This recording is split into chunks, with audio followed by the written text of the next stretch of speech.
You're listening to The Voice of Russia in London. I'm Vivienne Nunis.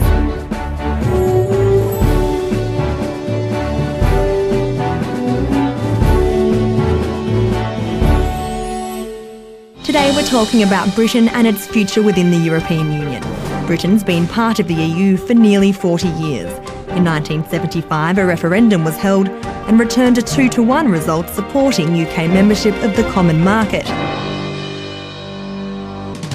But the trade-based European community of the 1970s is vastly different from the European Union we have today, with pan-European courts, common employment rules and shared energy and agricultural policies. Many now argue this isn't what Britain signed up for. Just this morning, a group of Conservative MPs has published a list of demands outlining the powers they want the UK to reclaim from Brussels. They say the UK's relationship with the EU needs a rethink, and there's been too much power transferred from Britain to European institutions. Earlier this week, a YouGov poll showed 2/3 of voters want a referendum on Britain's EU membership before the next election, and nearly half of respondents favour British withdrawal. Against the backdrop of the continuing Eurozone crisis, it's not surprising support for EU membership has waned. The poll found only 31% of people want Britain to remain in the Union. But Prime Minister David Cameron says now is not the time for a referendum. Today we'll be asking if he's right, or is it time to put the question in the hands of the voters? Joining me to discuss this issue is Stephen Tall, the co-editor of the Liberal Democrat Voice. The Lib Dems committed to an in-out referendum at the last election, but he says any referendum held now would largely depend on the state of the economy. Also joining me is Charles Crawford, a political commentator with nearly 3 decades in the UK diplomatic service, including a stint in Moscow. Joining us on the phone is Robert Oulds, director of the Bruges Group. The group takes its name from Margaret Thatcher's Bruges speech, in which she called for a less centralised Europe made up of independent, free-trading states. Robert Oulds says an EU referendum should be held ASAP. Also on the phone is Petros Fassoulas, the Chairman of Euromove UK. Short for European Movement, the group is a cross-party organisation that promotes European integration. Gentlemen, thank you for joining me. I'd like to start with a soundbite from the Prime Minister. This is David Cameron speaking in the House of Commons last week. As Europe changes to meet the challenges of the Eurozone, so our relationship with Europe will change too. There are those who argue for an in-out referendum now. I don't agree with that because I don't agree with that because I don't believe leaving the EU would be best for Britain, but nor do I believe that voting to preserve the exact status quo would be right either. Far from ruling out a referendum for the future, as a fresh deal in Europe becomes clear, we should consider how best to get the fresh consent of the British people. Robert Oulds from the Bruges Group, I'll go to you first because I think you disagree with the Prime Minister. You've said the UK should hold a referendum as soon as possible. Why is now the time? Well, because it's been promised to the British people that we would have a say on the European Union. We should have had a referendum on the EU Constitution and its successor treaty, the Lisbon Treaty. Really, the British public have been denied a say, as have other people on the continent. Of course, the French and the Dutch had a chance to vote on the EU Constitution, but were then pretty much ignored as the Lisbon Treaty came through. The fact is that the British public do not support membership of the EU. As your report made quite clear, that a poll shows there's very little support for the European Union. It's a political project, and really Britain would be better off out. And let's have the debate that has been denied for so long by the politicians. And of course, you introduced David Cameron's clip as a soundbite. That's exactly what it was. It was just simply a soundbite that he's making for political reasons, trying to put off the referendum, which is now inevitable. He's just hoping that something will change and he doesn't have to address the issue of the European Union. The issue of the EU is central to political life, and it should be a matter for the people to decide, because it's evolved far beyond what the British people originally signed up for. Let's come out and chart a better course, costing the taxpayer in the billions of pounds each year. Stephen Tall, you're the co-editor of the Liberal Democrat Voice. Liberal Democrats did promise a referendum. Should they be delivering? As you say, the Lib Dems promised a referendum at the May 2010 election, and indeed, if you go back to the Maastricht Treaty as well, the last one to cause huge controversy in this country, again the Lib Dems proposed a referendum then. We're not the sole party in government at the moment, part of the coalition agreement with the Conservatives was that there wouldn't be a referendum at the moment. Now, I think in the current state of the economy, it's hard to know what we'd be voting for in an in-out referendum now, because you have what's fast becoming a two-speed Europe. You have the inner core of 17 Eurozone countries, and then you have the outer 10 and beyond that. And I think actually what the UK's role could be would be to provide some positive leadership of those 10 outside the Eurozone. Unfortunately, the British have always had quite an ambivalent attitude towards Europe, neither wanting to be in it nor quite out of it. And that's continuing. So we're never positive. We're always trying to drag our heels. Or in the case of the Bruges Group, obviously arguing for a completely divorced state. And I don't think that's good for Britain. But I think what we do need to do is provide positive leadership and make the case for what could be a better Europe than the one we have now. I'll go to you, Petros Fassoulas. We heard Robert Oulds say that there's been too many powers ceded to Brussels. Is that correct, or should we be encouraging greater integration in the EU? I will question the claim that too much power has been sent over to Brussels. Ultimately, all the central elements of a sovereign state remain within the control of the member states. And those powers that are pulled at the European level are done with the unanimous consensus of all member states. And those sovereign independent member states come together at the European level to do things better together. Nobody coerces them, nobody forces them. They have the sovereign power to do so, and the UK has signed up to the things that it wants to sign up. It's not a member of the Eurozone. It hasn't signed up to the Schengen Agreement. All the things that the UK considers to be a step too far, it doesn't sign up to. It only signs up to the things that it considers to be to the national interest of the nation. And that's what they do. The one thing that people like Robert and other Eurosceptics don't answer is what is the alternative? Fresh Group, the hardcore of Eurosceptic MPs, have come actually and said that upon inspection, all other alternatives pale by comparison to EU membership. Even they who are Eurosceptic admit that they cannot offer a better deal to the British people. So when we're calling for a withdrawal of the European Union, I think it's our responsibility to look the people in the eye and offer them an alternative. And all the alternatives are not standing up to scrutiny. Robert Oulds, I'll let you come back in there. How is it a better alternative for Britain to leave the European Union? Well, I'm very happy to offer alternatives to the EU, and the alternative to the burning building is really to get out. Outside of the European Union, Britain can become again a sovereign country which can make its own laws again. That's the alternative we're offering, democracy being the return. Charles Crawford, I'll go to you. The point really here is that the European Union has grown up into something, as you said at the beginning, completely more enormous and different than when it started. And the issue now is that sustainable? And the obvious answer is, in its current form, it's not sustainable, because markets aren't having confidence in it.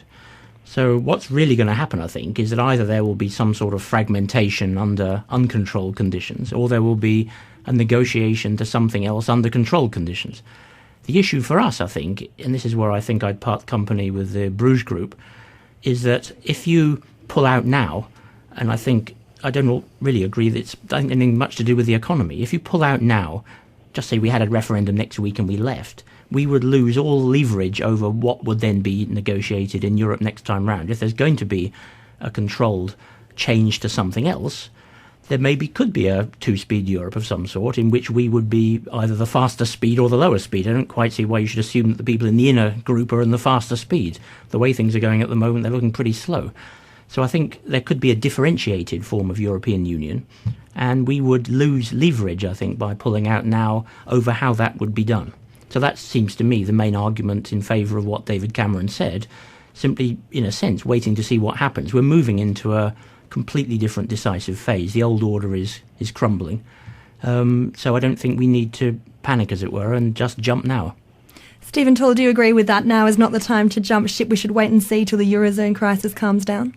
I think so, not because we just don't want to ask the British people what they think on this issue. I do agree that it's high time for a referendum. People haven't been asked their opinion. I wasn't even born when the last referendum was held. So I think it's time that we had one. But you've got to ask what would be the question at the moment. And I think Charles's point is quite right there, that in terms of negotiating, what you don't do is declare your hand right at the outset. So I think there are many opportunities for the UK to actually provide leadership within Europe. For example, before the December treaty, when David Cameron wielded his veto, very little attempt was actually made by the UK government to engage with those who actually shared the British view of a single market within Europe.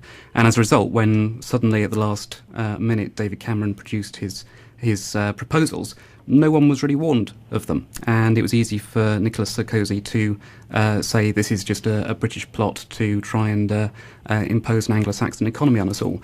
And it got rejected. So I think it just shows that if the British actually can provide some leadership, can show how the economy and the single market actually benefits citizens throughout the UK as well as the whole of Europe, then I think we've got a much better chance of having a proper debate about this. You're listening to the Voice of Russia in London, where we're discussing whether or not it's time for Britain to have a referendum on its future in the European Union. I'm joined by political commentator Charles Crawford, co-editor of the Liberal Democrat Voice, Stephen Tall, Robert Oulds, the director of the Eurosceptic Bruges Group, and Petros Fassoulas from the pro-European group Euromove. Robert Oulds, isn't it fair to say then Britain would be better off inside Europe so it can influence Europe from within? The British government has been against the EU having a space policy. We have an EU space policy. The British government has been against the EU having control over energy policy. The EU now has various competencies and powers over energy policy. Britain has continually argued against other things, such as the common agricultural policy and the common fisheries policy. Is this something that we're better off in when it doesn't reflect the interests of the British people, and the British people aren't having what they want in terms of just a free trade agreement, and the British government is having to accept policies which it hasn't supported, has actually been opposed to and argued against. Really, the Britain in the European Union doesn't have very much say over the affairs of the other EU states, and it doesn't even have much say over the affairs of this country, because so many powers have been decided to be handed over to the institutions of the European Union away from the democratically elected institutions in this country, such as the British Parliament. So really, if Britain wants to have a say over our own affairs, the answer is to come out of the European Union, because it's quite simply not working for us, just like it's not working for other states in the EU and that are suffering from incredibly high unemployment directly as a result of the unaccountable decisions made in Brussels. So really, it's not something that we want. We don't have that much influence, and we don't have much of a democracy at home as a result. The UK never argued against a common energy policy. The same thing goes with space policy. The UK hasn't argued against it. That's another factual mistake. And the fact that the EU has the Galileo project means that satellites that the EU will be sending into space are going to be built in the UK. And that's going to be bringing in billions of pounds and creating high-earning jobs. And that's because of our membership of the European Union. So before making accusations and lining up policy areas, do check your facts. He's wrong. The Labour government was against space policy and energy policy being part of the EU constitution. We know this, but then of course they brought them in via the back door. When they brought in the Lisbon Treaty, they added those things which the British government had got taken out. They got them put in via the Lisbon Treaty, and these cost British taxpayer enormous amounts of money. $3 billion a year is a significant sum that the UK hands over. A lot of that, there's extra payments towards the Galileo project and other EU space initiatives. Really, the EU should stop thinking about space and start thinking about employment on the ground, and completely the wrong priorities, and we're quite simply be better off out. Petros Fassoulas, Robert Oulds made the charge there that Brussels isn't accountable, and that's a charge often made towards the European Union. I don't agree at all. There are two institutions in the European Union that make decisions, and they are the Council of Ministers and the European Parliament, and they're both directly elected by the people. The European Commission is a civil service like the one we have in Whitehall in the UK, and they are there to obey the rules of the elected politicians. The Council asks them to draft legislation, which then is put to scrutiny on the European Parliament. I can definitely argue in favour of even more democratic accountability. I would like to see the head of the European Commission being elected directly. I would like to see the chairman of the European Council get more powers and also have a directly democratic mandate. And if Robert will be keen to join me in making those calls, I'm sure we can do some good work together. But just saying that this is not perfect, let's leave it, is not the right option. The EU is the biggest single market in the world. Being part of it gives us the ability to negotiate with other powers like China and India with a stronger footing. Our American friends want us to remain in the European Union because they understand that's where the future lies. I think it's against the national interest to irresponsibly call for a removal of one of the biggest common markets in the world. So there will become a renegotiation. It's pretty clear that not all the countries in the current European family will want to be in the so-called, basically the Eurozone group. We will stay out of that.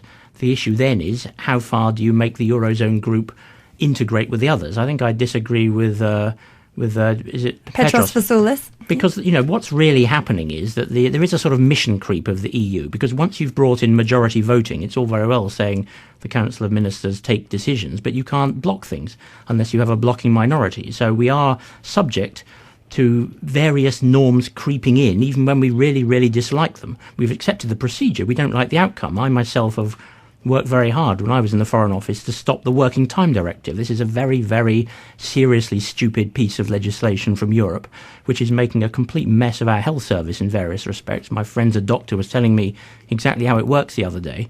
And some of these things are very damaging, and I think part of the trouble with the whole issue, you mentioned that the opinion poll in the beginning. Look elsewhere in the opinion poll, there's a majority in favour of some sort of reasonable relationship with our European neighbours, of course. The question is, can you define that, and can you put a limit on it so that it doesn't keep changing in a way which is seen by a lot of people here as unfavourable? And that's the drama of the European Union. What makes it unique is that it creates a legal order, and that legal order continues to expand because of the courts, because of this and that. And I think personally I do agree with the proposition that it's probably gone too far.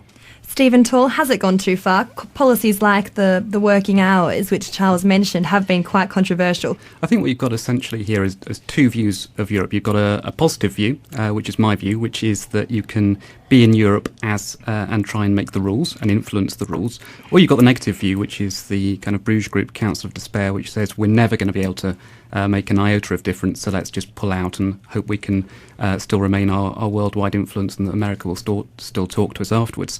I think this is about jobs. I think it is about cross-border working on issues like the environment and crime and terrorism. And in terms of has there been mission creep, I think there almost certainly has been mission creep by the EU. But equally, I think the UK is at fault here on two grounds. Firstly, we don't devolve within the UK itself, so many decisions are taken by Westminster that come from the EU direct, that you do feel that everything is decided in Brussels. And then secondly, we don't scrutinise the legislation that does come through properly either. So I think if the UK could be positive, it could actually devolve power from Westminster to regions and to local cities and towns, then it would be better. And if we actually took more of a positive role in shaping the legislation that comes to us from Brussels, we'd have an awful lot less to complain about. Robert Oulds, has Britain been lax when it comes to shaping EU policy then? Well, Britain can't really make a lot of the policies when we're being outvoted, and there's many other different interests to take into account. The EU process of horse trading largely between civil servants, which then get rubber stamped at the Council of Ministers, really is a completely inappropriate way of doing things. I think we should make the case for a positive vision outside of the European Union. Britain can make its own policies instead of hoping that the French will somehow allow the reform of the common agricultural policy, or that the common fisheries policy will finally be reformed. Of course, they're talking about ending discards in 2018. Why don't we regain our democracy, regain democratic accountability in this country, and just say, look, we're going to make the policies that suit this country according to the national interest ourselves, rather than hoping that the EU will change the habits of a lifetime. You're listening to the Voice of Russia in London, where we're discussing whether or not it's time for Britain to have a referendum on its future in the European Union.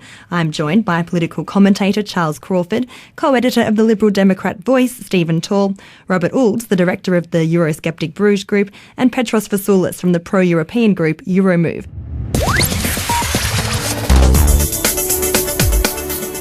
Now, with the Eurozone leaders looking desperately to find a solution to the debt crisis, Germany has proposed consolidating even more financial powers in Brussels, dictating how much countries borrow and even deciding what they can spend the money on.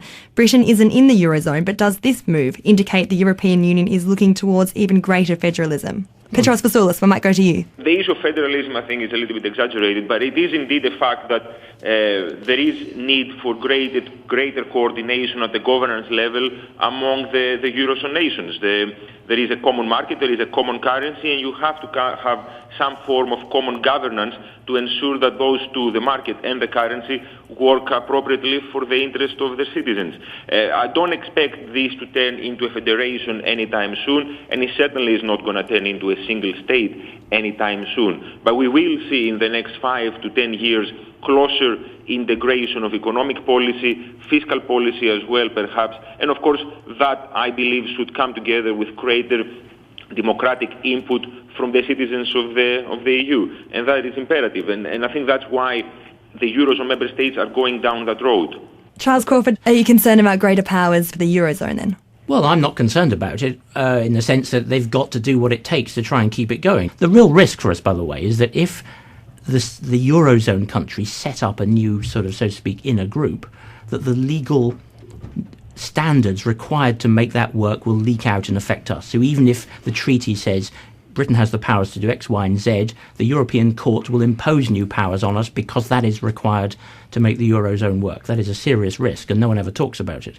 But for me, that is the main problem, really, I think, in the deep sense we have with the EU, is that our common law legal system and the European continental law systems don't really quite match. And underlying a lot of what we're talking about is that dysfunctionality. Stephen Tall, is that a concern then that you have, that greater centralism of the Eurozone will encroach onto greater federalised powers for the rest of the European Union? I think anything that takes power away from citizens so that they don't feel they can exercise it is always a bad thing. And I think the European Union has shown really a colossal failure of leadership over the last decade or more in terms of how it's handled the Eurozone.